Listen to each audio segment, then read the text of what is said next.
약사계에서 제시를 했던 대안으로 제시를 했던 뭐 야간 심야 개업이라든지 또 이런 것을 우리가 했지만 실제 지난 3년간 실효성 있게 약사계에서 그걸 실행을 하고 온 것 같지는 않습니다. 이게 시범사업 내지는 이런 그대로 특례 규정이니까 특례 한번 해보고 피해가 있는지 없는지 한번 검증을 해보고 싶다는 것이 저희들 생각입니다. 국회 보건복지위에서 나온 박능우 보건복지부 장관의 말입니다.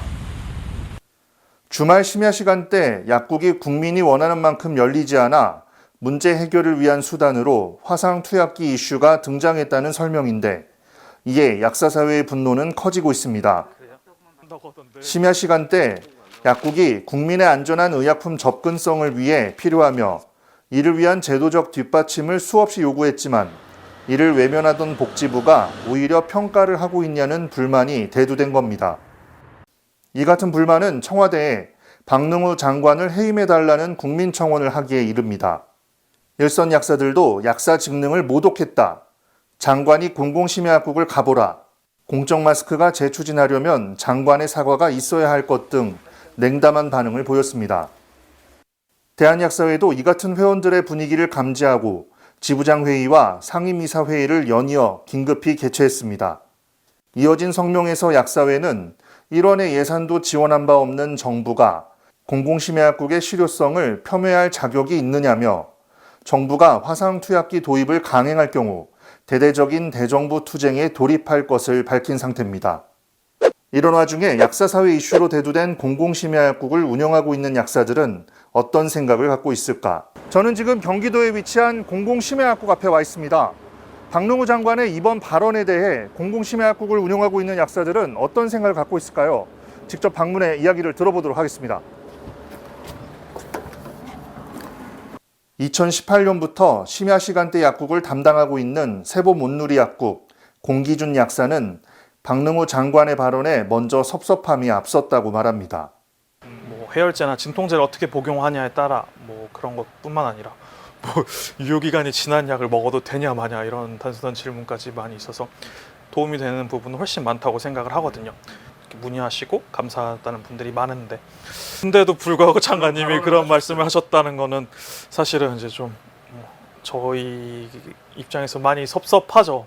공 약사는 적극적인 홍보가 뒤따른다면 공공심야약국이 국민의 머릿속에 각인되며 이보다 더 활성화될 것으로 보고 있습니다.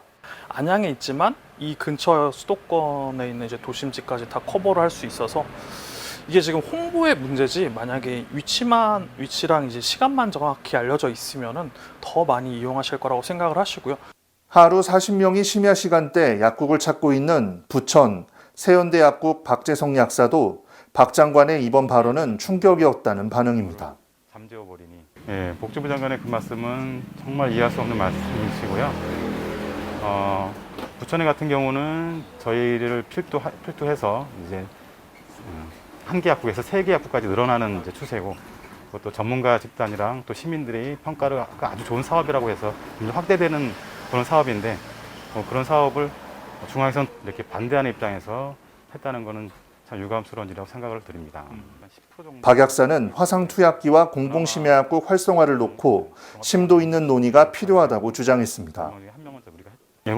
공공심야의 활성화 부분과 아니면은 화상투약기 도입을 가지고 가서 한 번 더 심도 있는 논의를 거쳐야 되는 거지.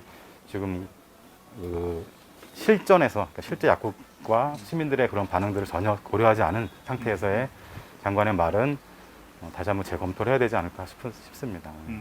의약품의 안정성과 편리성을 이제 두 가지 다 잡는다는 의미가 아니고 완전히 편리성만 따지게 되는 거기 때문에 전혀 생각지도 않아야 된다고 생각이 들고요.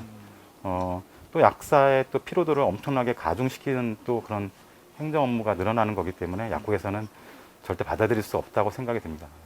2010년부터 24시간 약국을 운영해 오다 잠시 24시간 운영을 멈춘 부천 김유곤 약사는 박 장관의 발언을 놓고 국민의 고초를 모르는 발언이라고 비판했습니다.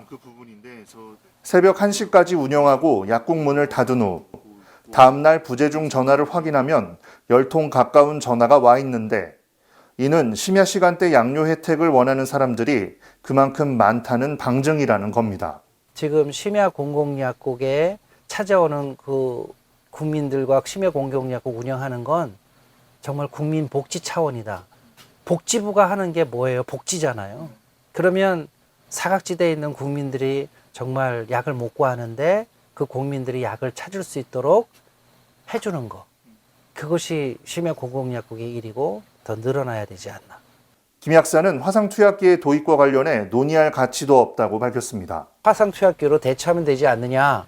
그러면 약사들도 편하고 국민들도 편하게 약을 구할 거다라고 하지만 복지 차원에서 힘없는 서민들도 양질의 의료 혜택을, 양질의 양료 혜택을 받는 그 길은 직접 대면하는 심야 공공약국이 필요하고 그런 차원에서 화상투약기 부분도 저는 논의할 가치가 없다고 봐요.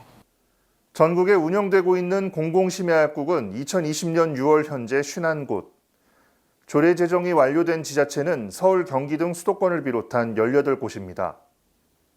조만간 부산 여수가 조례안이 통과돼 20곳으로 확대될 전망이라고 합니다. 공공심야약국을 운영하는 약사들은 자신의 이익을 위해 약국을 운영하는 것이 아님을 분명히 했습니다. 국민이 안전한 양료 혜택을 받을 수 있게 최소한의 봉사하는 마음가짐으로 그 자리를 지키고 있다는 게 그들의 말입니다. 다소 불편을 감수하더라도 안전한 의학 서비스 제공을 위해 20년 전 실시한 의약분업. 기술의 발전이라는 미명 아래 편리성만을 쫓아 안전성이 무시된다면 국민 건강을 위한 안전제도가 퇴보하는 것은 아닌지 고민이 필요해 보입니다. 이상으로 뉴스토리를 마칩니다.